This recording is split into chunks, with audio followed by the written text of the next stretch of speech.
नमस्कार, India news देखना आप आपके साथ। मैं हूं आयुष सूर्यवंशी। रुख करेंगे सुपरफास्ट खबरों की तरफ। देश भर में कोरोना महामारी के मामलों में लगातार इजाफा। 24 घंटे में 3,62,000 से ज्यादा नए केस, 3,285 मरीजों की गई जान, 2,62,000 से ज्यादा रिकवर। महाराष्ट्र में हालात सबसे ज्यादा खराब। महाराष्ट्र में 24 घंटे में 66,000 से ज्यादा नए केस, 895 मरीजों ने तोड़ा दम, 67,000 से ज्यादा मरीज ठीक भी हुए। दिल्ली में कोरोना ने अब तक के सारे रिकॉर्ड तोड़े। 24 घंटे में कोरोना के रिकॉर्ड 24,149 नए केस, 381 लोगों की मौत हुई।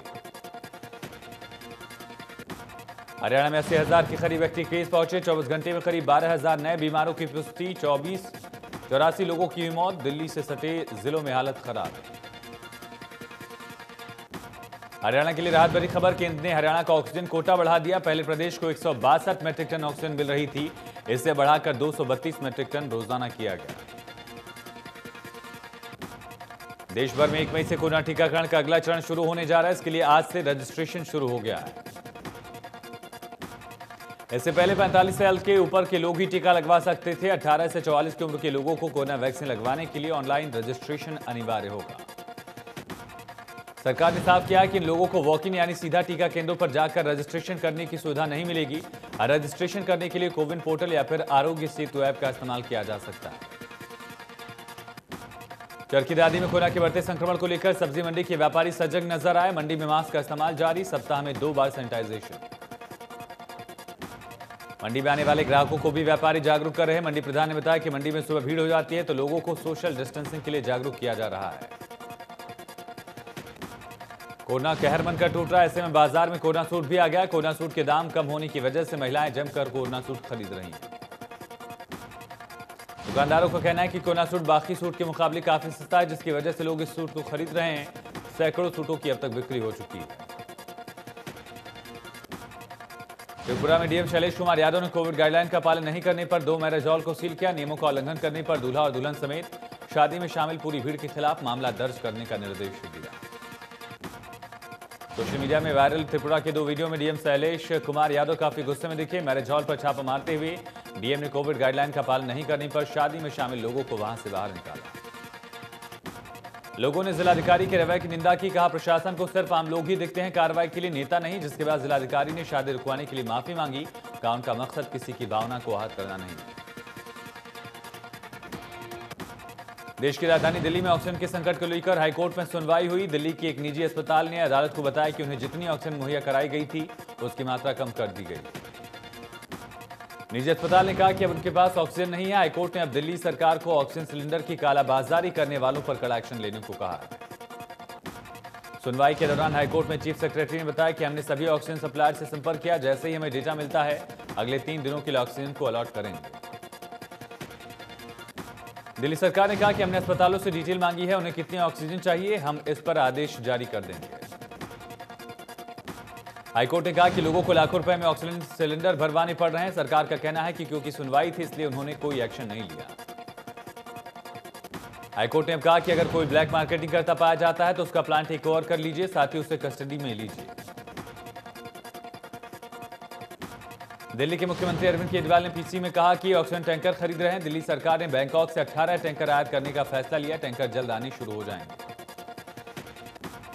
केजरीवाल ने कहा, हमने केंद्र सरकार से इसके लिए वायुसेना के विमान देने का अनुरोध किया। उनका काफी सकारात्मक रवैया रहा है, बातचीत जारी है। केजरीवाल ने कहा, फ्रांस से हम ऑक्सीजन के 21 प्लांट आयात कर रहे हैं। ये रेडी टू यूज प्लांट है, इनको अलग अलग अस्पतालों में लगा देंगे। इससे हमें उन अस्पतालों में ऑक्सीजन की कमी दूर करने में मदद मिलेगी। केजरीवाल ने कहा, दिल्ली में 1 महीने के अंदर 44 ऑक्सीजन प्लांट लगने जा रहा है। से 8 प्लांट केंद्र सरकार इसमें लगा रही है। सीएम ने कहा, हमें जबरदस्त समर्थन मिला। हमें कई लोगों से प्रस्ताव मिले, उनमें से कई मदद कर रहे हैं। सभी को धन्यवाद देता हूं जो दिल्ली सरकार की मदद कर रहे हैं। फैजाबाद में सब्जी मंडी एसोसिएशन ने सब्जियों की रेट लिस्ट तैयार की ताकि जनता की जेब कटने से बचाई जा सके। कमेटी की ओर से सभी रिटेलर के पास भी बनाए जा रहे हैं। सब्जी मंडी एसोसिएशन के प्रधान की माने तो सस्ते दामों में सब्जी खरीदने के बाद रिटेलर उसे 4 से 5 गुना दाम पर लोगों को बेचकर जेब काट रहे हैं। मंडी प्रधान ने बताया कि सब्जियों की रेट लिस्ट जारी की गई। मार्केट कमेटी के सचिव से ज्यादा दामों पर सब्जी बेचने वालों के खिलाफ कार्रवाई की मांग की है। कालाबाजारी भी रुकेगी।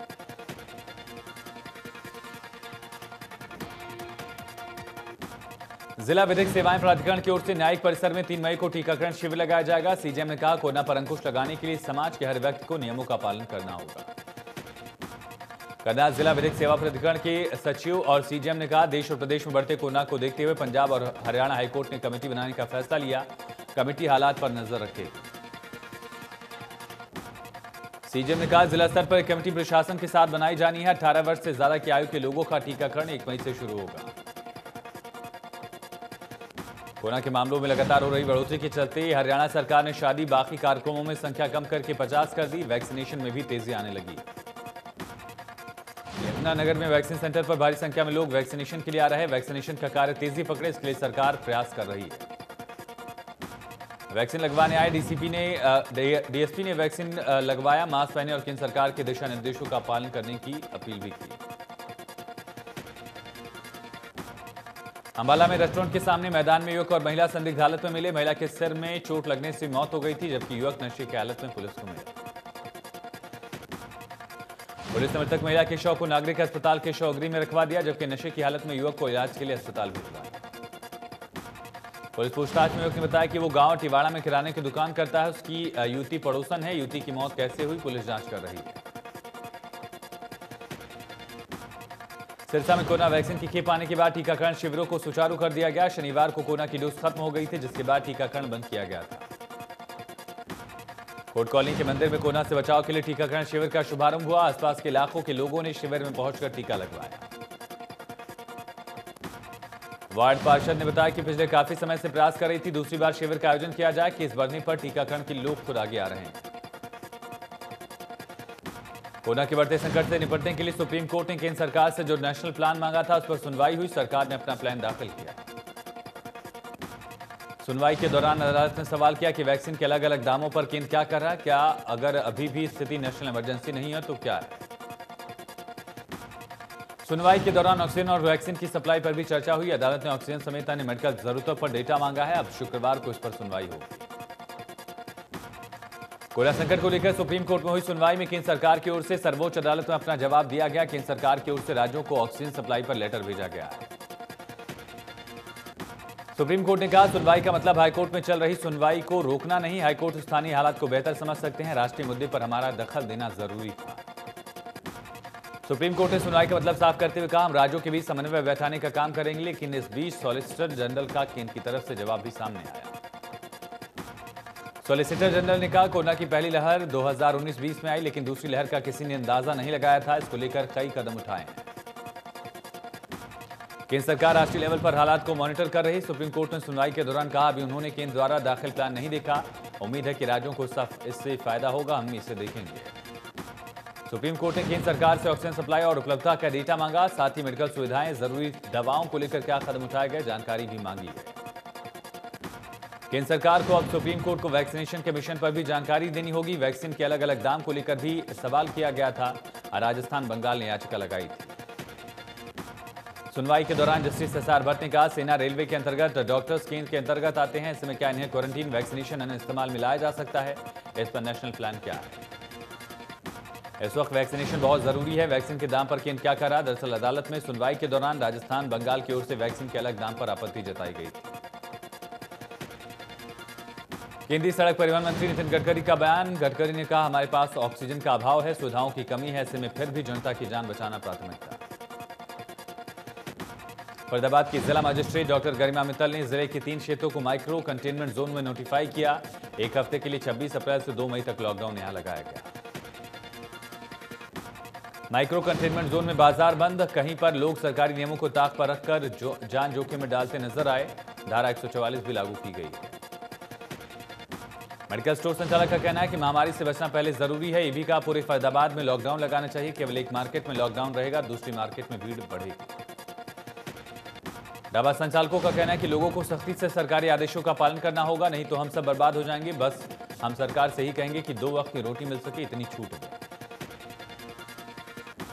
चरखीदारी में प्रशासन कोरोना से लड़ने के पुख्ता दावे करता है, लेकिन जिले के एकमात्र नागरिक अस्पताल में जहां डॉक्टर्स की भारी कमी है, वहीं वेंटिलेटर चलाने के लिए स्टाफ तक नहीं। स्वास्थ्य विभाग का कहना है कि वेंटिलेटर चलाने यानी सुविधाओं के लिए आईएमए की मदद ली जाएगी। स्वास्थ्य विभाग ने दादरी जिला में 2 कोविड सेंटर बनाए। जीन से एक तस्वीर कोरोना काल में डॉक्टर्स के जज्बे को दिखाने वाली तस्वीर है, जिसे देखने के बाद आप भी सलाम करें। अस्पताल में महिला मरीज को स्ट्रेचर नहीं मिला तो deputy civil surgeon doctor Ramesh Panchal उसे दोनों हाथों से उठाकर दौड़ आए। इमरजेंसी वार्ड तक महिला मरीज को लेकर दौड़े। अस्पताल के गेट पर महिला मरीज कार में बैठी नाजुक हालत में स्ट्रेचर का इंतजार कर रही थी। महिला मरीज पर डॉक्टर रमेश की नजर पड़ी तो इमरजेंसी वार्ड तक ले जाने के लिए जरा भी देर नहीं की। हरियाणा पुलिस के डीएसपी अशोक कुमार का कोरोना के चलते निधन। अशोक कुमार जिला झज्जर में तैनात थे। बीते दिनों कोरोना संक्रमण के बाद एम्स बाड़सा में एडमिट कराया गया था। सोमवार 26 अप्रैल को इलाज के दौरान मौत। डीएसपी अशोक कुमार के निधन के बाद पूरे पुलिस विभाग में शोक। झज्जर जिला के बारले में डीएसपी के पद पर तैनात थे। डीएसपी अशोक कुमार का जन्म गांव थाना खुर्द जिला सोनीपत में हुआ था। 18 अप्रैल 1994 को बतौर सहायक उप निरीक्षक के तौर पर हरियाणा पुलिस में शामिल हुए। करनाल में प्रशासन ने धारा 144 लगा दिया। अनावश्यक रूप से एक साथ 4 से ज्यादा लोग इकट्ठे नहीं हो सकते। सेक्टर 7-8 पार्ट 2 में कंटेनमेंट जोन बनाकर लॉकडाउन लगाया गया। लॉकडाउन सेक्टर 7 और 8 के पार्ट 2 में एक हफ्ते का रहेगा। शादी समारोह के दौरान हॉल में महज 30 लोग इकट्ठे हो सकेंगे। ग्राउंड में 50 से ज्यादा लोग नहीं। रेवाड़ी में बीते दिन ऑक्सीजन की कमी से 6 मरीजों की मौत के मामले में सहकारिता मंत्री का बयान। बनवारी लाल ने अधिकारियों के साथ बैठक भी की।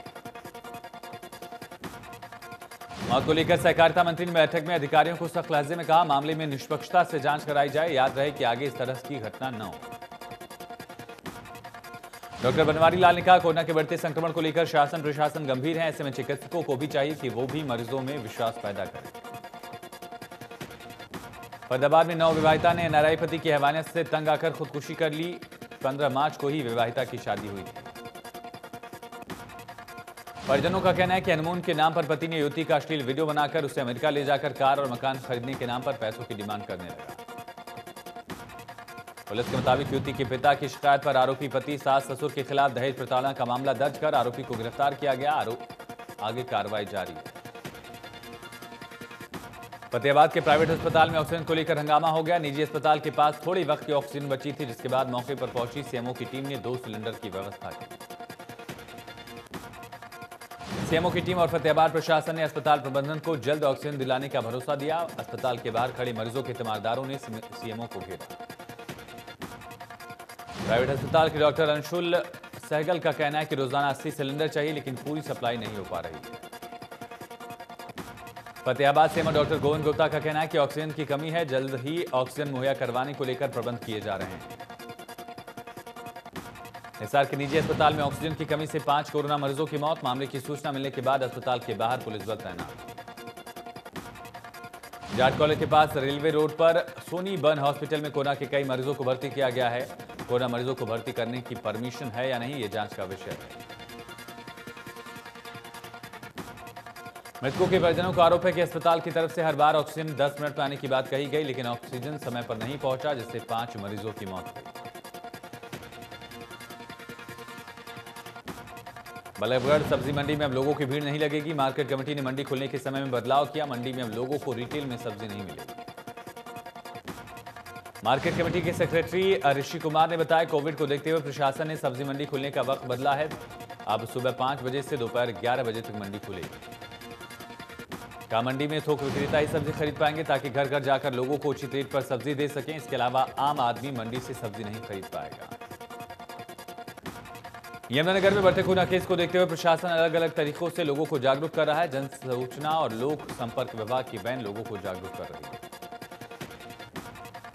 वह शहर के हर मोहल्ले से लेकर गांव में जाकर प्रचार प्रसार करेगी। अनाउंसमेंट की जाएगी ताकि बिना जरूरत के लोग बाहर न निकले, नियमों का पालन करें।